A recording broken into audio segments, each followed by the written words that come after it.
नमो भगवते वासुदेवाय नमः। राधे राधे। आप सभी के अपने चैनल अमृत अंश में आप सभी का फिर से स्वागत है। आज मैं आप सभी को आषाढ़ मास के कृष्ण पक्ष की योगिनी एकादशी व्रत की कथा सुनाने जा रही हूँ। कृपया कथा को पूरा जरूर सुनें और साथ में चैनल को भी सब्सक्राइब जरूर कर दें।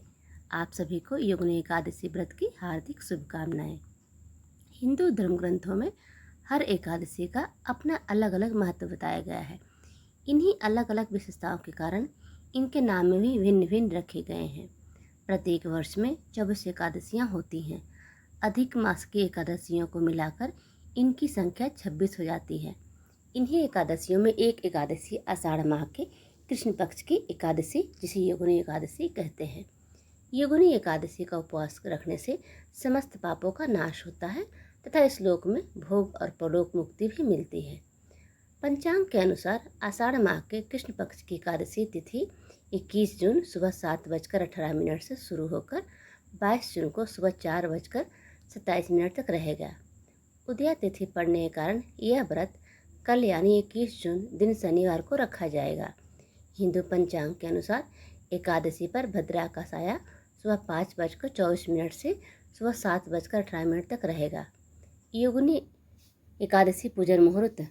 पूजा के लिए उत्तम मुहूर्त सुबह 4:04 से सुबह 4:14 तक रहेगा। वहीं अभिजीत मुहूर्त सुबह 11:55 से दोपहर 12:51 तक रहेगा। अमृतकाल दोपहर 1:12 से दोपहर 2:41 तक रहेगा। आषाढ़ एकादशी का पारण 22 जून को किया जाएगा। आप दोपहर 1:47 से शाम 4:37 तक पारण कर सकते हैं। आइए कथा का श्रवण करते हैं। योगिनी एकादशी व्रत कथा। महाभारत काल की बात है कि एक बार धर्मराज युधिष्ठिर ने भगवान श्री कृष्ण ने कहा, हे त्रिलोकीनाथ, मैंने ज्येष्ठ माह के शुक्ल पक्ष की निर्जला एकादशी की कथा सुनी। अब आप कृपा करके आषाढ़ माह के कृष्ण पक्ष की एकादशी की कथा सुनाइए। इस एकादशी का नाम तथा महत्व क्या है, सो अब मुझे विस्तार पूर्वक बताएं।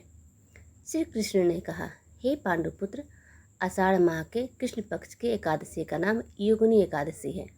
इस व्रत से सभी पाप नष्ट हो जाते हैं। यह व्रत इस लोक में भोग तथा परलोक में मुक्ति देने वाला है। हे धर्मराज, यह एकादशी तीनों लोकों में प्रसिद्ध है। इसके व्रत से सभी पाप नष्ट हो जाते हैं। तुम्हें मैं पुराण में कही हुई कथा सुनाता हूँ, ध्यानपूर्वक श्रवण करो। कुबेर नाम का एक राजा अलकापुरी नाम की नगरी में राज्य करता था। वह शिव भक्त था।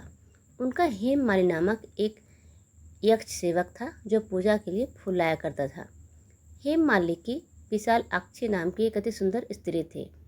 एक दिन वह मानसरोवर से पुष्प लेकर आया, किंतु कामासक्त होने के कारण पुष्पों में रखकर अपनी स्त्री के साथ रमन करने लगा।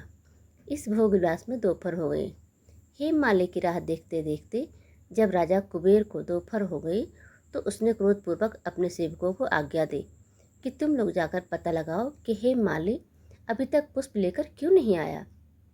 जब सेवकों ने उसका पता लगा लिया तो राजा के पास जाकर बताया, हे राजन, वह हेममाली अपनी स्त्री के साथ रमन कर रहा है। इस बात को सुन राजा कुबेर ने हेममाली को बुलाने की आज्ञा दी। डर से कांपता हुआ हेममाली राजा के सामने उपस्थित हुआ। उसे देखकर कुबेर को अत्यंत क्रोध आया। उसके होठ पर फड़फड़ाने लगे। राजा ने कहा, अरे अधम, तूने मेरे परम पूजनीय देवों के देव भगवान शिव जी का अपमान किया है। मैं तुझे श्राप देता हूँ कि तू स्त्री के वियोग में तड़पे और मृत्यु लोक में जाकर कोढ़ी का जीवन व्यतीत करे। कुबेर के श्राप से वह तत्क्षण स्वर्ग से पृथ्वी पर आ गिरा और कोढ़ी हो गया। उसकी स्त्री भी उससे बिछड़ गई। मृत्यु लोक में आकर उसने अनेक भयंकर कष्ट भोगे, किंतु शिव की कृपा से उसकी बुद्धि मलिन न हुई और उसे पूर्व जन्म की भी सुध रही। अनेक कष्टों को भोगते हुए तथा अपने पूर्व जन्म के कुकर्मों को याद करता हुआ वह हिमालय पर्वत की तरफ चल पड़ा। चलते चलते वह मार्कंडेय ऋषि के आश्रम में जा पहुंचा। वह ऋषि अत्यंत वृद्ध तपस्वी थे। वह दूसरे ब्रह्मा के समान प्रतीत हो रहे थे। उनका यह आश्रम ब्रह्मा के समान शोभा दे रहे थे। इस ऋषि को देखकर हेममाली वहाँ गया और उन्हें प्रणाम करके उनके चरणों में गिर पड़ा। हेममाली को देखकर मार्कंड ऋषि ने कहा, तूने कौन से निकृष्ट कर्म किए जिससे तू कोढ़ी हुआ और भयानक कष्ट भोग रहा है। महर्षि की बात सुनकर हेममाली बोला, हे मुनिश्रेष्ठ, मैं राजा कुबेर का अनुचर था। मेरा नाम हेममाली है। मैं प्रतिदिन मानसरोवर से फूल लाकर शिव पूजा के समय कुबेर को दिया करता था। एक दिन पत्नी रमन के सुख में सब फंस जाने के कारण मुझे समय का ज्ञान ही नहीं रहा और दोपहर तक पुष्प न पहुंचा सका। तब उन्होंने मुझे श्राप दिया कि तू अपनी स्त्री के वियोग और मृत्यु लोक में जाकर कोढ़ी बनकर दुख भोग। इस कारण मैं कोढ़ी हो गया हूँ तथा पृथ्वी पर आकर भयंकर कष्ट भोग रहा हूँ। अतः कृपा करके आप कोई ऐसा उपाय बतलाएं जिससे मेरी मुक्ति हो। मार्कंड ऋषि ने कहा, हे हेममाली, तूने मेरे सन्मुख सत्य वचन कहे हैं, इसीलिए मैं तेरे उद्धार के लिए एक व्रत बताता हूँ। यदि तू आषाढ़ माह की कृष्ण पक्ष की योगिनी नामक एकादशी का विधानपूर्वक व्रत करेगा तो तेरे सभी पाप नष्ट हो जाएंगे। महर्षि के वचन सुनकर हेममाली अति प्रसन्न हुआ और उनके वचनों के अनुसार योगिनी एकादशी का विधानपूर्वक व्रत करने लगा।